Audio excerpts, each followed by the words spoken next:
Hey y'all, welcome to the Team LocoFit Roundtable, hosted by me, Laurin Conlon, owner of Team LocoFit. Each week, I am joined by one of our coaches to dive headfirst into the nutrition, training, mindset, and coaching strategies we use with our clients. If you loved the show, please subscribe, leave us a review, tell a friend, you know the drill. And for more information about coaching, the programs we offer, and additional content, visit teamlocofit.com. All right, and this week I am joined by an amazing guest, one of my great friends, Racquel Frisella. I'm so excited for this. So she came on a few months ago and did some of the most frequently downloaded and talked about podcasts about skincare and fillers and all this different types of stuff. And so we wanted to do two additional podcasts, one for summer, because I feel like summer skincare is very different. And then also there were so many questions that you guys had asked. So I wanted to capture that in the second podcast. So this one will focus primarily on summer skincare and some of the challenges that we all face during the summer. But first, Racquel, do a little bit of an introduction on yourself before we get started. Yay. Thank you so much for having me. For those who don't know me, my name is Racquel Frisella.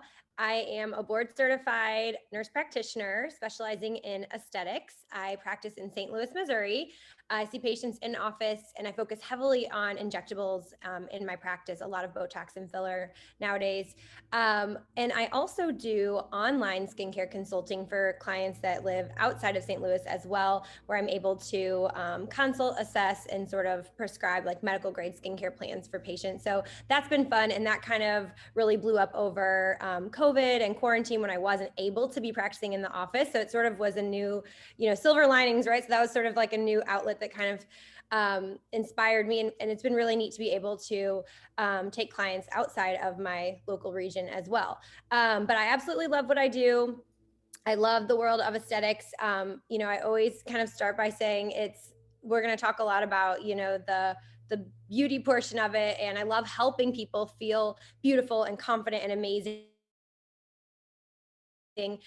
But it's so much more than that. And I think it goes hand in hand with fitness and everything that, Laurin, you always talk about, when it comes to health, just when we look and feel our best, then we are our best selves and we can just kind of pour that energy into the rest of our lives. And so I think taking care of yourself, investing in your skin, and just making yourself a priority. And when you feel good, you then can be a better wife or a better partner, a better friend, better employee. And so I love what I do because I do feel like it is transformative and I get to see people kind of come in one way and leave feeling another way. And it's just amazing to be able to kind of be a part of people's journey and help them feel great. No, it seriously does. And there's been such a huge change, even I felt, with taking care of my skin with these medical grade products and just focusing on that and how much more confident I just feel in general. And it seems like something that's so small, but it really, really does affect every facet of your life. So yeah, and you're amazing, of course. And anybody who has any questions, we'll provide all of that information at the end in the episode notes. So you guys can reach out to Racquel if you don't live in St. Louis. I travel to St. Louis and I go to see her. So she's totally worth traveling for. But if you can't, definitely do the online consulting. But so to get into the summer skincare first, which is obviously important year round, but especially during the summer, is sunscreen. So what SPF would you recommend and why would you recommend focusing on sunscreen on a daily basis? That is such a good part to start on. So SPF, I recommend it 365, 7 days a week, all year round, winter, summer, rain, snow, sunshine. And that is so important for obviously our health. We want to prevent skin cancer and harmful damage to our skin. And also it's so important when it comes to anti-aging and taking care of your skin, because if you're going to invest in other products or treatments or things like that, and then you're going to go bake your face in the sun or, not protect your face, you're totally undoing all of this hard work and effort and money that you're pouring into your skin. So the easiest thing you can do as a preventative is just to protect your skin every day. And so SPF is just a no-brainer for everybody, no matter what skin type you have. Summer, obviously, it's even more important because we tend to be in the sun more during the summer months. So I recommend that you apply SPF before you leave your house. Even if you don't think you're going to be outside that much, you're going to get more sun exposure than you think. Even just driving in the car, we get a ton of sun exposure. My favorite brand of sunscreen and what I use in practice is Elta MD. It is a dermatologic sunscreen. It's absolutely amazing. They have many different kinds within their portfolio. So under the Elta MD umbrella, there's going to be SPFs more geared for oily, acneic skin. We're going to cover normal to dry. They have some sheer, they have some waterproof. And so I can help guide you with which particular one might be right for your skin type. But that is my favorite. I tend to lean towards, there's two that I use a lot in my clients. There's a daily that's just more for like normal to dry. And then there's a UV clear, which is more for acneic. It's a little bit better for more sensitive skin types. Those contain zinc oxide, which I love. And that's going to be an ingredient that helps like reflect the sun off of your face. So in addition to protecting you from those UVA, UVB rays, we're going to kind of reflect the sun off of us. And then I also always, let my clients know you need to reapply your sunscreen about every 2 hours. So I just talked to a patient the other day who was seeing some pigmentation pop, and she's like, I put my sunscreen on that morning, and I was like, well, how long were you outside? And she was like 6 or 7 hours. And I'm like, did you reapply? And she was like, no. I'm like, that's the problem. If you know you're going to be out, especially in the direct sunlight, you really have to reapply like every couple hours to, give yourself the best possible protection. Yeah. And I remember, I think it was last year, we were at like the pool event and you had the Elta like body sunscreen. And I was like, oh my gosh, this is amazing, because I'd only ever used their face stuff, which I love. And that was a big turn off for me, why I never used SPF for my face like on a daily basis, was because I've used other products like, and they felt very much like body ones, right? And then it's like really thick and it doesn't like really blend well, and like it's sticky, and you're like, I'm not gonna wear this, like I'm not gonna wear this every day. So for me, finding the Elta products were a huge game changer. Like, for it doesn't matter if I'm barely seeing the sun, like you said, in the car, in front of a window, like even walking outside, cloudy days, like we don't realize how much exposure we're getting. So just putting that on. I love the tinted one. The tinted one is amazing, especially when you don't have, any other makeup on. Perfect little glow. And it's not oily. It's universal too. So one little point I love to make about the tinted, because I'll get a lot of questions like, my sister is like super, super, super fair. And I'm always like, I use her as my example. I'm like, have you seen my sister? She's so light and she loves the tint. And then I have my Indian and African-American clients that also love the tint. So even dark skin could use the tint because it just gives you this little bit of a glow. So I love it for summertime, especially if you are going to be outside and you want to throw something on, but you don't want to wear makeup. It just gives you like the tiny bit of coverage and a little bit of glow, and makes you feel like you can kind of throw it on and walk out the door and have a little glow and coverage. And then for those who don't like tint, of course, they all come in untinted or non-tinted as well. But yes, you're exactly right. And I think that's what's important. If you're somebody who's never used maybe a medical grade sunscreen on your face before, it's going to feel so much different. They actually just launched a new one that is a hyaluronic, and it's more sheer. It's a 50 and it is waterproof for 80 minutes. And yeah, I'll have to send you that one, Lauren. But it's really great. I'm loving it for summer. Hyaluronic acid is a hydrator, so it just kind of sucks into your skin like a drink of water. And then you just kind of throw that on, and you could leave that or apply your sunscreen, wait just a minute or two, and then you can put a little bit of makeup on top. That's amazing. So, okay, definitely gonna get those links too and put those in the show notes for you guys. And then lastly, makeup with SPF. So there's some makeup, whether it's liquid foundation or whether it's like a powder that has it in there. Does that like convert well, or is that kind of like, hey, still wear sunscreen and then just that might have a little extra protection?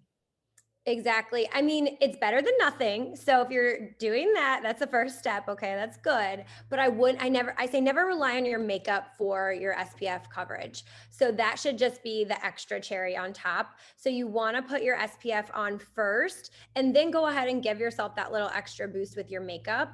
If you really want to fully protect your skin, especially if you're going to be out in direct sunlight, if you're out at the pool or you're at the zoo with your kids or something like that. And then when it comes to, makeup with sunscreen too, you just kind of have to be careful and make sure that it doesn't have a lot of pore cloggers in it and stuff like that too. So it's going to depend on your skin type. Yeah, I always thought about that. I was like, this is great that there's SPF in it, but does this clog your pores? So yeah, just it'll depend on your skin type for sure. But always starting with a quality sunscreen underneath is key. So now the next thing is, of course, during summer, we're going to be sweating a lot more. Unless you live somewhere that's, still cool in the summer. I would say that most places are not, and definitely where we live, both places are not cool, very hot, very humid. So Humid. and my face sweats the most on my whole body. It's like, hey, you could have chose any other spot to sweat. Why is it my face? So for me, I know that especially when summer kicks up, and like that kind of transitionary period, and I'm sweating more and I'm not used to it, keeping my skin clear is so much harder. So what are some of the ways to like change the regimens that we have, whether it is with products or makeup or both, or cleansing, etc., to work with that? Yeah, that's such a good question. And our skin does change with the seasons, definitely. And then our skincare routine is going to likely change as well. And a lot of that will depend on the region you're in and how hot it is, how humid it is, things like that. And one quick thing I forgot to mention with my last comment, and I wanted to tell you, with the whole makeup and SPF thing, a lot of makeup only has about 15 SPF in it. And my golden rule is you typically want to have at least 40. So just to kind of keep that in mind when you are looking at your SPF, try to get 40 on every day. But that kind of goes into our, summer skin. So when you're sweating a lot, you're hot, our skin's going to tend to be more on the oily side. We tend to see a little bit more acne forming. And I've seen this a lot more this year too, with people wearing masks a lot because of COVID. Just the heat and the sweatiness behind their mask, maybe even in the colder months, has caused a lot of people to see more acne.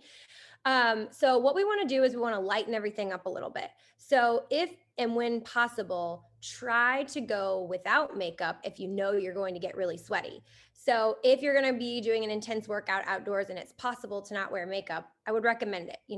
I understand there's situations where maybe there's some photos going on or whatever, and you want to put some stuff on, but I would try to keep it light. This is one of those great situations where maybe the tinted sunscreen would be a good go-to and some lip gloss or something, but try to keep your makeup light. If you're putting a bunch of heavy makeup on and then going in sweat, you are more likely to break out. So just kind of keeping that in mind. And then if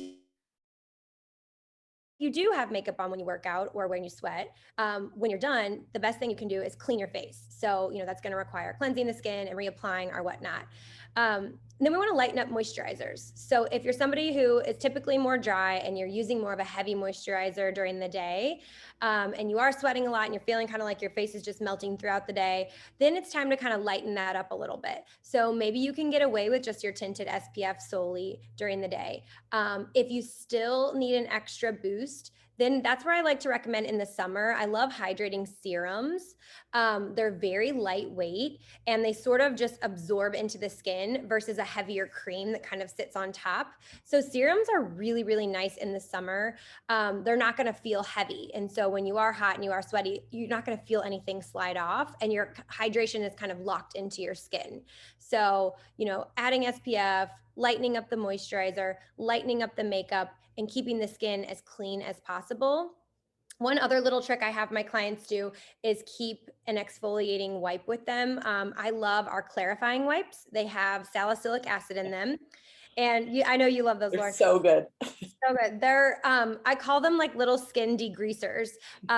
They're medical grade. So they're super high quality, but they're at a really nice price point. You get 60 pads in the container.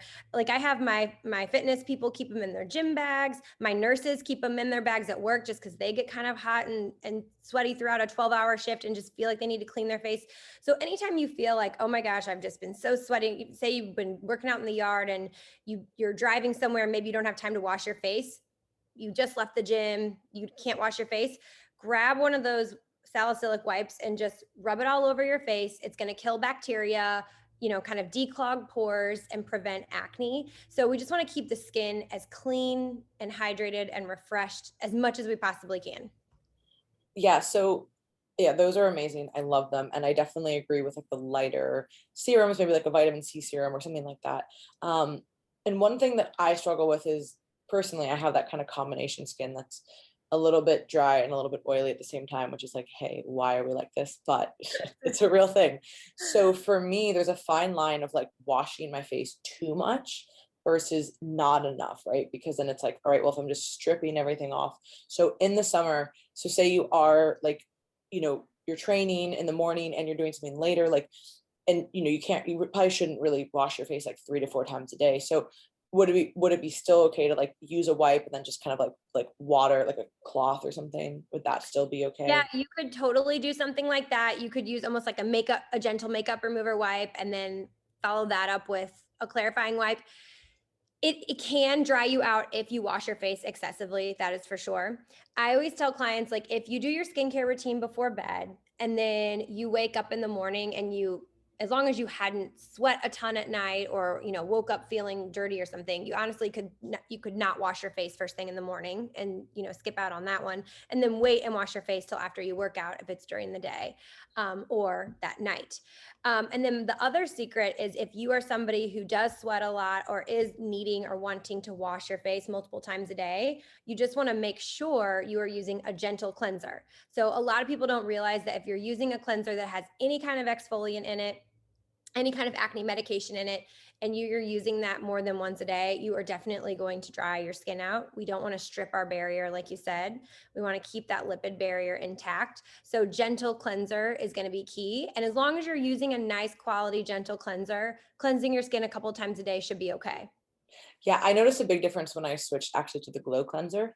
That I would, I use it sometimes. Some days there's days where I don't work out at all, and there's other days where I'm lifting and jujitsu and like trying to like get makeup off. So it's like, whoa, like I had like 3 times where I needed to wash my face, but I use that and I don't ever feel dry from it. So that's really, really nice. And so that's just something, of course, it might depend on the cleanser that you're using. Yeah.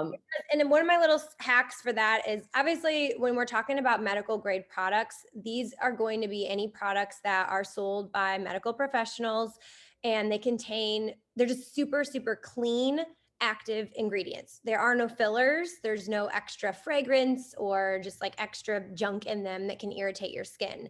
So if you're getting like a fun looking random cleanser from Sephora, just be careful, because there can be a lot of fillers in them. Fragrance is never a good thing.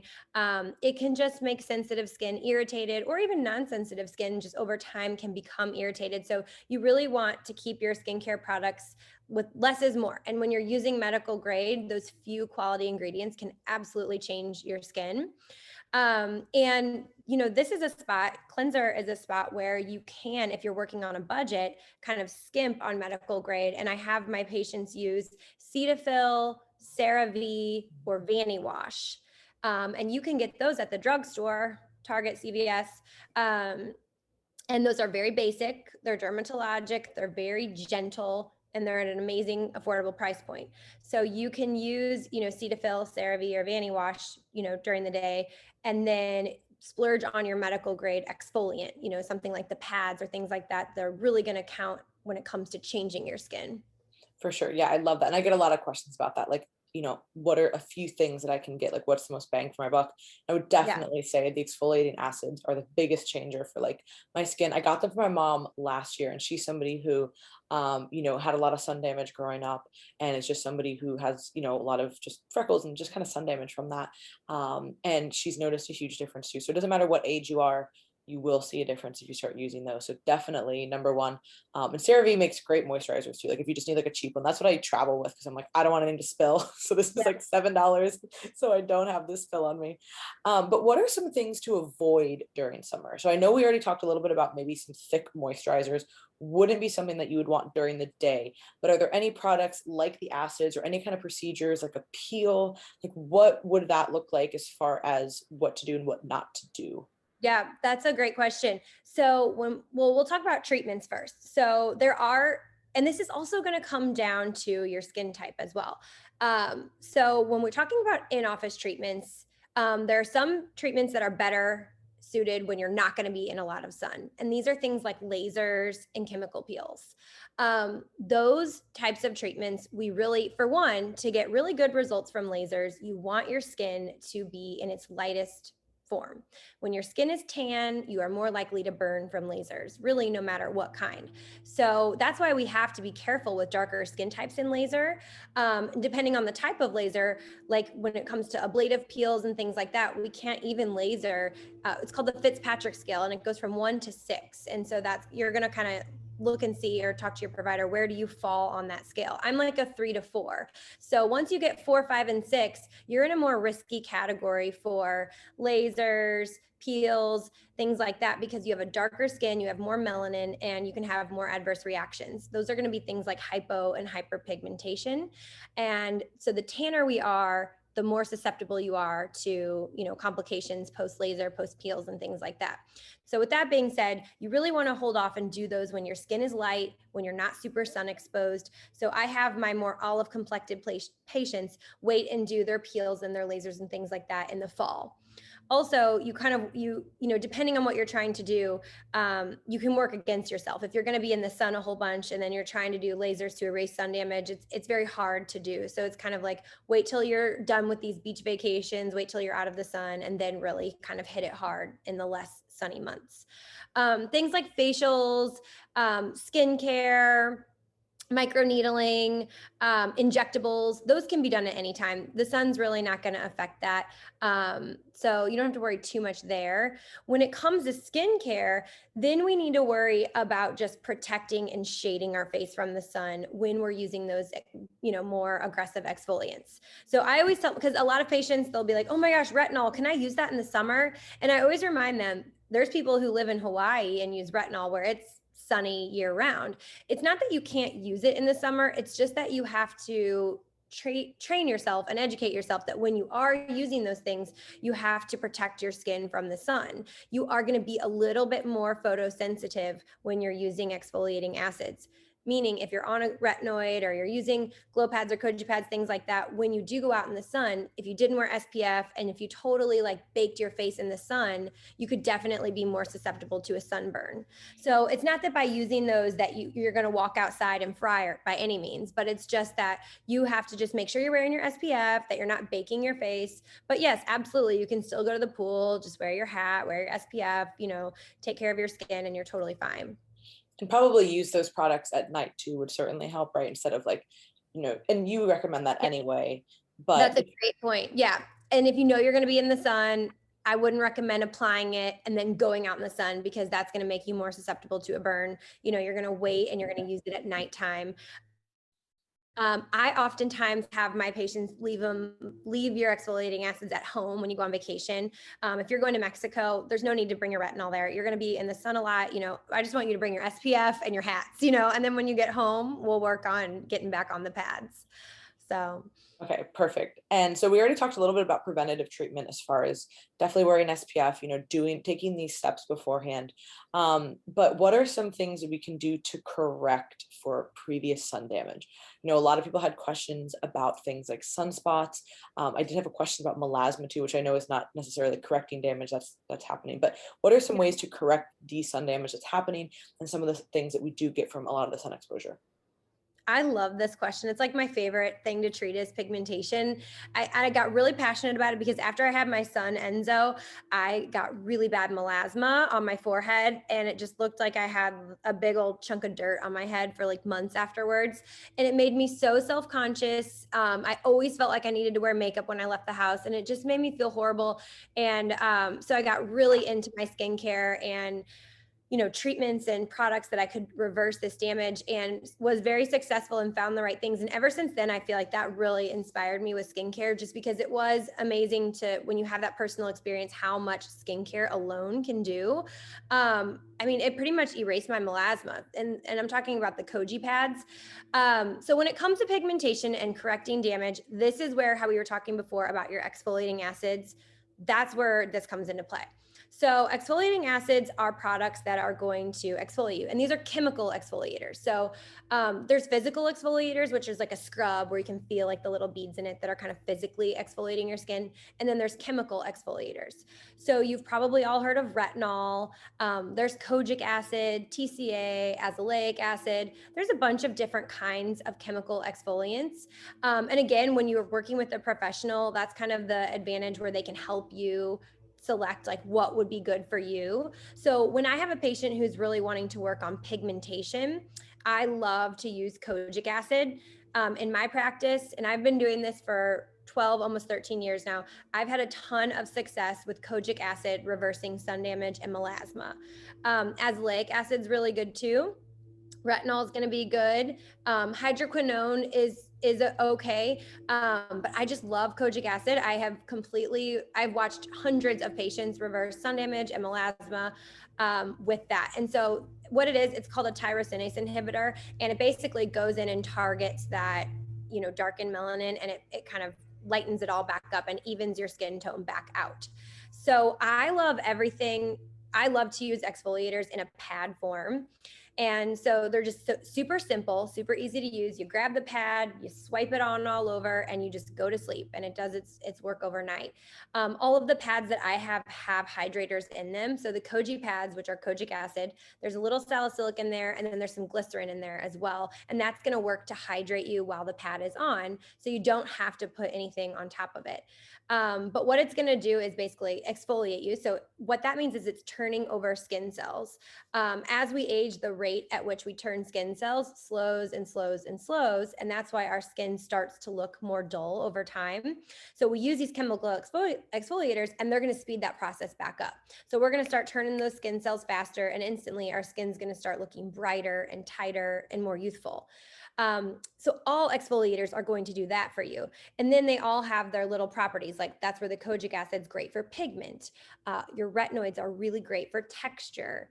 And so we can help you kind of figure out what are you trying to treat. So when we're talking pigmentation, whether it's sun damage, melasma, or even PIH, which stands for post-inflammatory hyperpigmentation, that's going to be like the little dark spots left behind acne. If you ever have a breakout and you have those dark little red spots right where the zit was that kind of hang for weeks and months, get on those Koji pads and it will literally make them go away so quickly. You're turning over those skin cells faster, it's lightening that pigment, and you're back to normal much more quickly. So when it comes to correction, that's where your exfoliants are key.